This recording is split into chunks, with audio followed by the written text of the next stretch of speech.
Hello and welcome to all the Indians especially who have tuned in for this video to tell us about the state of that wicket. But what you need to understand is ... We'll tell you about it later. Now, we are backstage in our green room here outside the in the Princess Hotel before our show in Brisbane with Justin Langer. But Pez, so that's where we are, just in case we wanted to know that. But yeah, you guys at your grandmother's house? That's a super antique light you guys have there.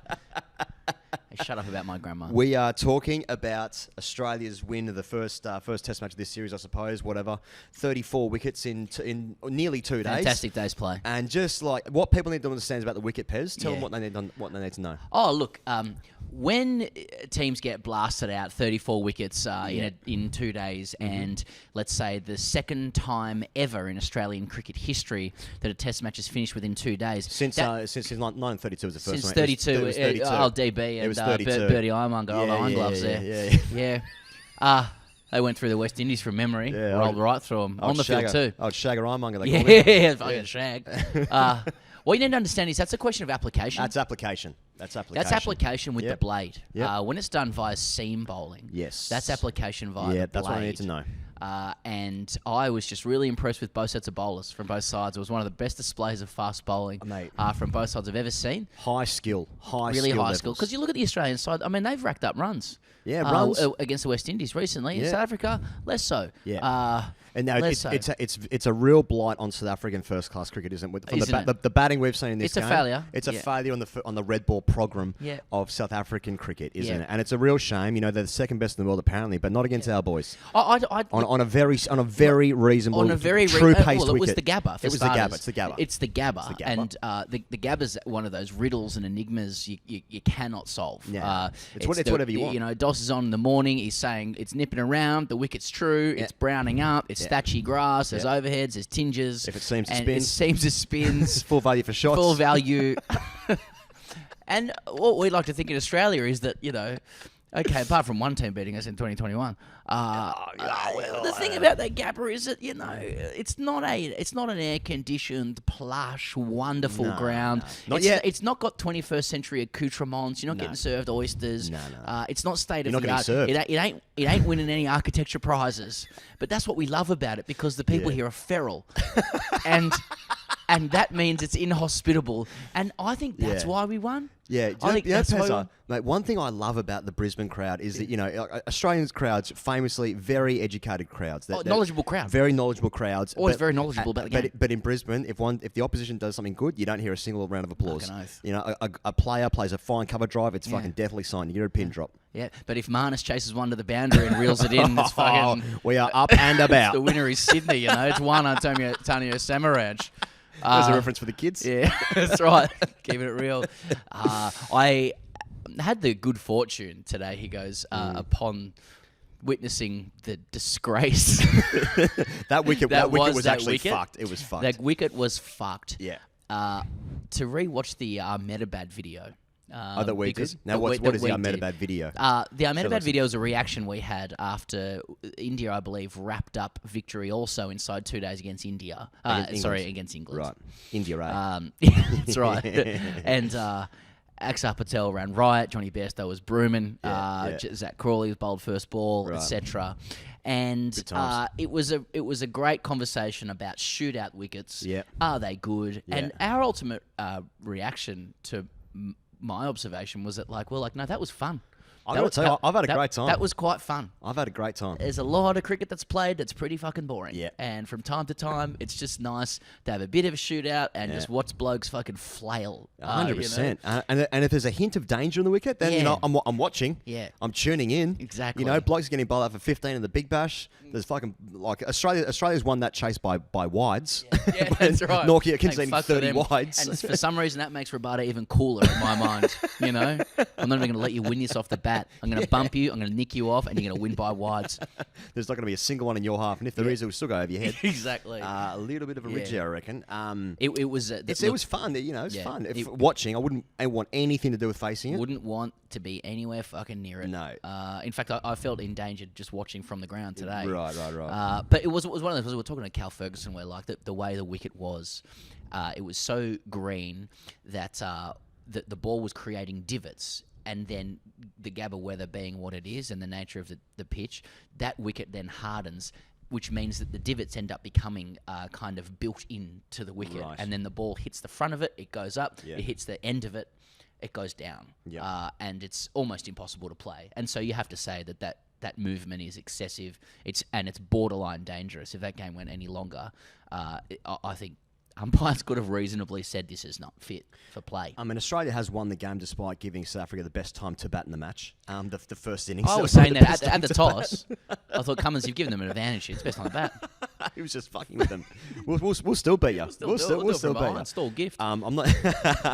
Little handicap there. Off you go. Off you trot. What'd you make? 150. Okay. We'll smash 190 or whatever we got. A lot of references for 19-year-old Indians here. Yeah, I'm not sure. I'm not sure who has got man of the match at the end, but it'd be flabbergasted if it wasn't Travis Head. It has to be Heady because his innings is the standard innings. Obviously, Verona hit 64 in the first innings as well. He batted really, really well. But Travis Head's inning is by far the standard. Also, the clip that he got of that, which is important now these days in cricket. Now, but I've got to tell you, Pez, just overall, I've had a great time. I've got Christmas shopping to do next week. I got Monday off. It's fucking Everyone job could done. use 6 points in a song. It's Yeah, kind of like get on with it. Come on, Big Bash tonight. Blobby, blobby.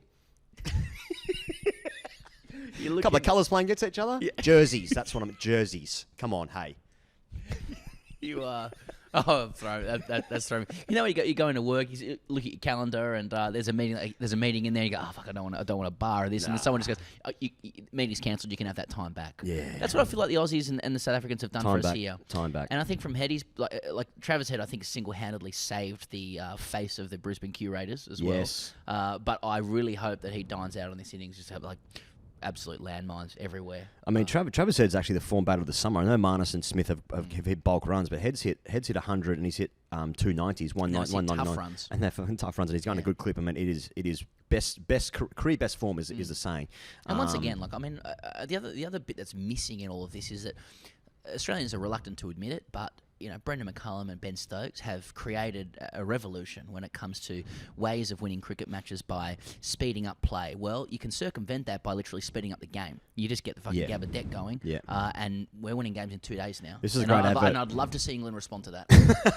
It's a great advert for 2-day tests. That's what people have been calling for. It's basically the Big Bash. I think some of those guys actually are going to play for the Big Bash tonight, hence as such as their freshness. Interesting times, mate, just from an Australian perspective, with Josh Hazlewood on the sideline. Scott Boland has come in, and he has not bowled a single bad spell for Australia so far. Look, you said to me that Ricky Ponting had said on the podcast, and indeed the broadcast, that he's had some very good wickets to bowl on so far. That may be true, but I got to tell you, the guile and the precision with which he's bowling. I mean, it's hard to even score a run off him at the moment, and he's just threatening all the time. Now, Hazlewood is just a fucking gun, but Boland coming in is just. I don't know if it usurps Hazlewood necessarily, but geez, he's putting a very compelling case together for inclusion into the squad. Because I think it's why Cummins took the ball for the last 5 wickets of the second innings, to be honest. I'd defend Hazlewood, the way Glenn McGrath did Steve Waugh's house, in the bushfires. I'd be around with my rifle. You mean his mate Paul Rifle? Yeah, right with a pistol. Yeah. And what? Hey, what do you mean now? Oh, I'll get that nickname now. I mean, for me, Josh Hazlewood, he's the cricketer's cricketer. Well, is he ODI captain? If Cummins is not available, that's a good point. He captains the nation. Yeah. But I mean, even from he's as prestigious as it gets. He's kissing teeth stuff for me, Hazlewood. Sure. He's Sydney grade cricket. Yeah. He's that good, is he? No, even Sydney grade cricketers rate him. That's what I'm saying. Yeah, I see. Yeah, and that's saying something. He's just a cricketer's cricketer. But I don't see how you're not just saying to him just take another blow, mate. Honestly, just leave this for now. I don't know, and they'll work it out, because when they go to India, they're going to fuck around with the team a lot, and then they'll do the same with the Ashes. But I think you've got to keep Boland in the side. You can't leave Boland out. Yeah. But Hazlewood did go to Cummins' wedding, and it'll be interesting to see. You got to factor that in, and he may have driven. It'll be interesting to see how Cummo plays it, to be honest. Yeah, I suppose so. Now Mitchell Stark's also going past 300 Test wickets. He's the whatever number person to ever do that for Australia. Insert number here. That's good.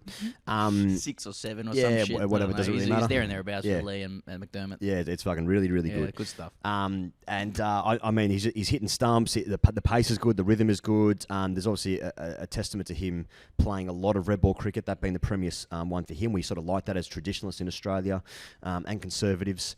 So we like all that. You know, he's famously refused to play, or not refused. He's decided against playing in the IPL. Refused. Over Because a of number the of Ahmedabad wicket, actually. Yeah. But I guess at least Healy's going to get that WIPL contract, so it's sort of what goes around comes around, I guess. Anyway, it's just a tip of the cap. I think we've both spoken about how much how impressive he's been so far this summer. But 300 wickets, it's a great landmark moment, good moment for him. But on these wickets, he's had to really bend his back. And he's really had to toil for those wickets today. Yeah, Mitch Starc, 300 poles at 28 with some of the most insane swing and pace and moments in his career. He does so rejecting the great macroeconomic driver in global cricket, probably giving up $10+ million in order for his body to be right for his country. Right. But Warney said a couple things. But body language. And there's a body language thing, and I'm just not sure he kind of contorts his face in the correct masculine way for me to give him the full due that he is owed. Because it's the contortions of the face aren't correct. Really is. It's a facial thing. He looks like he gets upset in the and he moves his face in a way I don't like. So 300 poles, 150s, World Cups, giving up the IPL for his nation, but face stuff. Yeah. But Warney sort of not for me. Yeah. We're a tough crowd in Australia. We don't know what we want, but we know what we don't want. That's right. But I think that's right. I can see logically how Ahmedabad and the GABBA's the same, but somehow in my head it isn't, and I'm just not sure what it is. Well, I think it's because the keeper's standing the right distance back from the stumps. Yeah, that's right. I can't quite put my finger on what it is. And it's a kookaburra ball, and we have kookaburras here. Yeah. It's a bird we have here, and we like birds. Makes me feel good. I don't know what Ahmedabad is, I don't know how to spell it. A lot of consonants in a row. I'm not really sure. It's a bit... I just can't quite put my finger on it. I don't know, I think it's xenophobia. Yeah. Who did he play for? Who does he play for? He's in the Big Bash this year. 1960 München.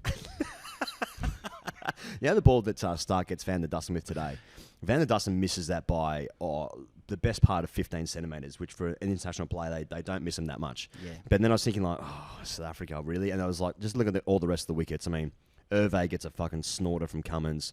Boland looks near unplayable. It's going through the chest all through the day. And I'm like, fuck me. End of the day. There was a bit where we were watching today just at the ground, and Boland maybe bowled 3-4 overs on the trot, just leg cutters. Yeah, blokes weren't getting near him. Just literally beating the bat most of the time. Yeah. So I think fair to say, despite these being the good conditions, the right conditions, it's a warm day, it's nearly Christmas, Australia all good things. Took advantage of the conditions. I thought. I mean that back and forth. Australia just played better. Okay. Now do a xenophobic Australian. I just thought South Africa's application wasn't quite there. All right. Now do a self-loathing Australian. I thought Ahmedabad was quite flat, to be honest, and this is a disgrace. Yeah, I was going to use the word disgrace. I'm not sure if the wicket was a disgrace, but I thought that by the end it was near dangerous. It was near dangerous levels. Like those balls that Marnus was ducking underneath would end up going for wides, but they were taking off like that. There's no real skill use anymore. It's moving. It's moving too much. And that's actually severe injury threatening. So that's no good. Less clicks in that. Yeah, less clicks in that. Less clicks. So I guess that to the end. I guess what we're saying is, Pez, India, sort your wickets out. Yeah. We're about to go on stage. Justin Lang is just about to walk in the room. So if you're joining us, well, this won't be out before we get on stage. So don't worry about that. But India, sort your wickets out. See you tomorrow.